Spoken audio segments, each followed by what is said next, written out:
Hugues Cuénod was born in 1902, so when we recorded the following interview, he was in his 99th year. Cuénod is speaking from his home in Switzerland, and I am speaking to him by telephone from Honolulu. Well, it's pouring rain here for several days, and I hope you have a bit of weather there. It is beautiful here. I knew you would say that. I asked Cuénod if he had known the great French song composers of the 20th century. I knew several. I was a great friend of Poulenc. A great friend of Poulenc, Millot, Poulenc, Honegger, yes. Knew several other. Roussel was yes. a good friend. I recorded one or two songs from Roussel, and I knew him very well. He was a friend. Did he play piano for you? Yes, he did, on the rehearsals, but not in the concerts. I went to his house and he played for me, and I went through one of his operas with him at the piano, but he never played for me in public. I see. Did any of these famous composers play for you in public? Oh, yes, Poulenc a lot. Uh-huh. And Millot, as he conducted, I sang under Millot's conducting, you know. No, I didn't know.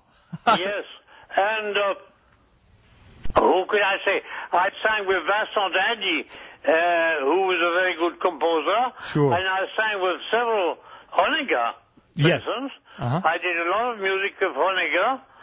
And Sauguet was a very good friend of mine. He accompanied me. He played the piano very well. Yes. He accompanied me several times in concerts.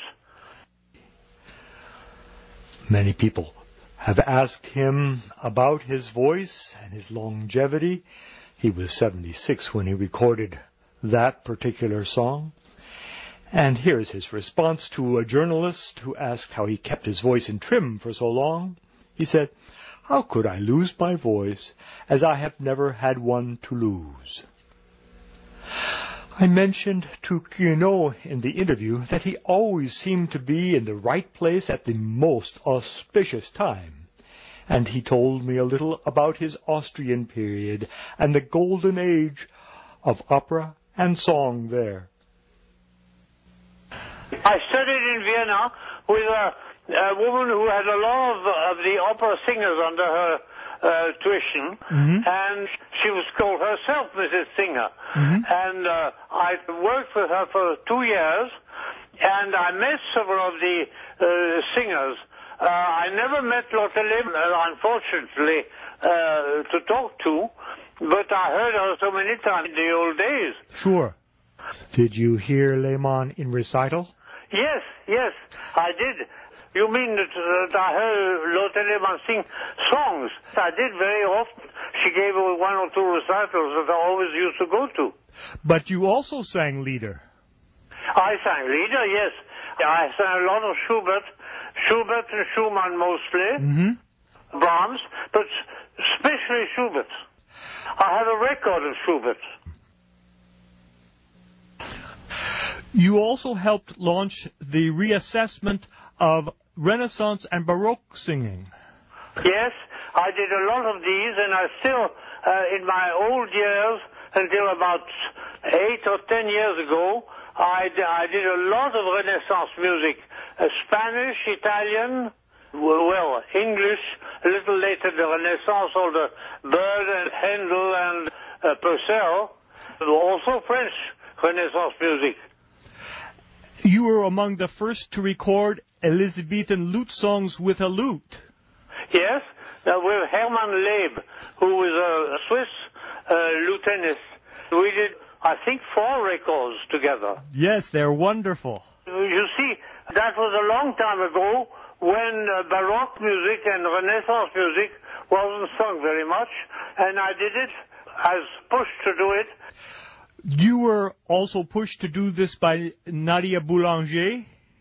Yes, I met Diana Boulanger in the 30s, I suppose 32 or 3, and worked with her an awful lot.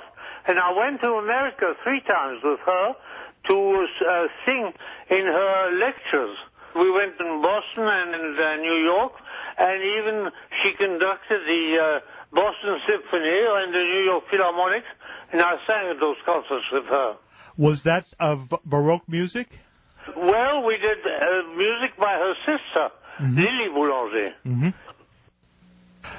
You have set records for the longest vocal career in history. My first concert was in 1928, and my last was in 1992. So you can imagine how long that was. But I didn't think you had stopped singing. Oh, well, I've stopped now, of course, because I stopped when I was 90. I heard that you were singing well into your 90s in Switzerland. No, well, I gave master classes and I sang a little bit with my pupils, and I sang a few songs, but I didn't give real concerts anymore. I see. Are you still giving master classes now? Yes, one or two, but not many, because it's very tiring to have to teach, for a long time. But I do have pupils that come and sing for me, and I give them a lot of tips about how to do it. You know something about vocal technical matters? No, I don't teach technique at all, only interpretation. I've got, I suppose, rather good technique, yes, but it's more instinctive than learned. How is it that you've never had any wobble, even at the end of your career? I've never worked on technique, really. I've always sung, and I think that spared my voice. But I used to have a very, very long breath control. I suppose that's really my inner feelings. I don't know. I can't tell you how it was made, because I never really worked on it. It was natural. Natural, yes. You have a wonderful way with the text. We can understand every word you sing. Yes, I'll tell you what. My voice is a dry voice. It's not one of those operatic voices, which is very much more difficult for diction. And my diction is good because my voice allows diction to come through. I haven't got such big resonance in my voice that the diction fades away.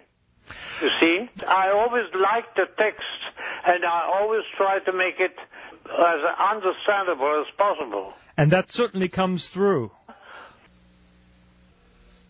People don't, their music is so important, or they think it's so important, that they leave the text for nothing. While Ravel and Debussy and a few others have taken care of that with.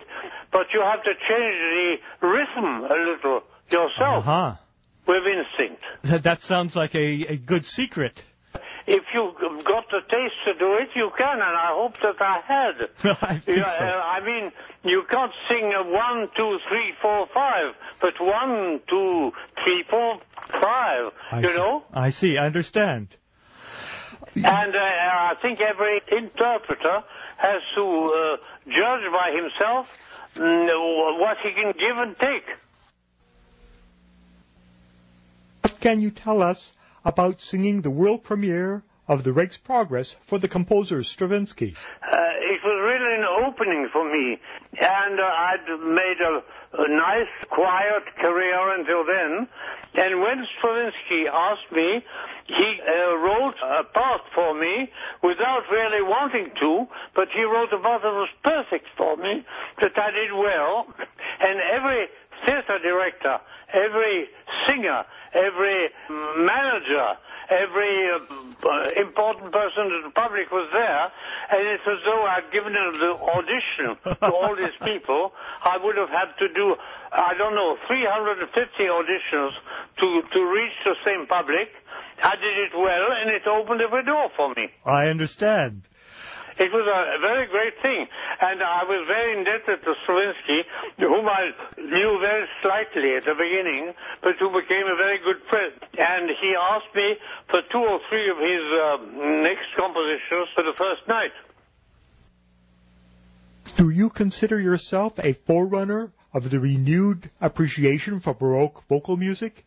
I think so, because those first records we made with Nadia Boulanger, you know? Yes. The Monteverdi records we made in 1937 were really the first music of that time that was heard by the people. And it was a very good success because she did them very well. And it was the start of the Baroque movement again.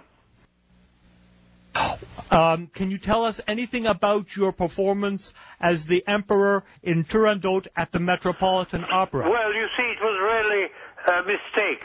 I enjoyed it very much, and it was a role that was very small but important on the stage. And I could sing it. I could still even sing it now, I suppose. But because it's vocally not high and not low and not loud and not too orchestrated, it's a very good thing for me to do.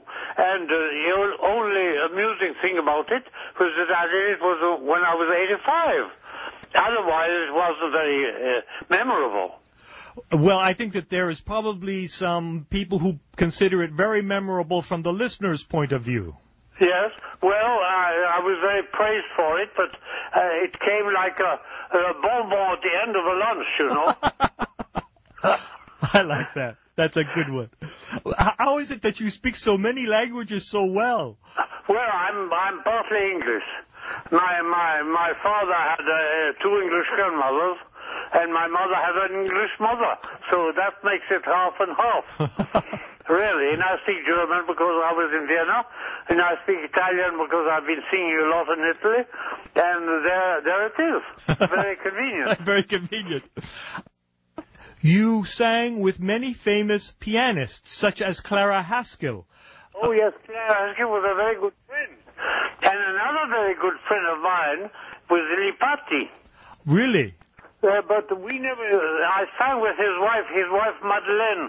R.I.P. was a very good pianist, and she accompanied me in concerts.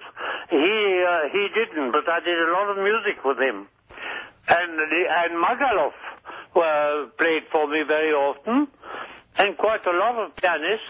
I very much like to give a concert with a pianist, and to leave him first thing on the program, and sort of accompany a pianist. I understand. You know what I mean? Exactly. My harpsichordist friend in America is Albert Fuller. Yes, he's a very good friend of mine. I spoke with him on the phone yesterday. Oh, that's wonderful. I played with him for many years in New York.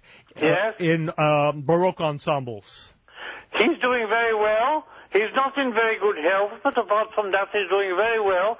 And he's got his concerts at his home, and he teaches at Juilliard. Is there anything else you want to tell the audience of America before we say goodbye? No, I think I've said everything I can say. Oh, it's wonderful to talk to you, sir. Thank you. Thank you so much. Goodbye. Goodbye. So ended our interview. Hugues Cuénod in his 99th year. I'm your host and producer of Great Songs, Gary Hickling.